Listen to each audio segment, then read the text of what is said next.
कामे ही सुरू केलेली आहेत। अकोला विमानतळाच्या विस्तारासाठी आवश्यक जो निधी लागेल तो उपलब्ध करून देण्यात येणार आहे।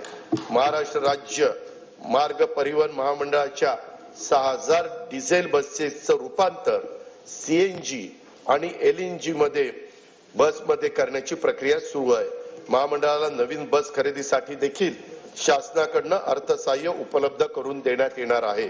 सन 2025-26 या वर्षासाठी कार्यक्रम खर्चाकरता बंदरे विभागास 484 कोटी रुपये, सार्वजनिक बांधकाम रस्ते विभागास 19,936 कोटी रुपये, परिवहन विभागास 3,710 कोटी रुपये, नगर विकास विभागास 10,729 कोटी रुपये, ग्राम विकास विभागास 11,480 कोटी रुपये, पर्यावरण व वातावरणातील बदल विभागास 245 कोटी रुपये, ऊर्जा विभागास 21,534 कोटी रुपये नियतवे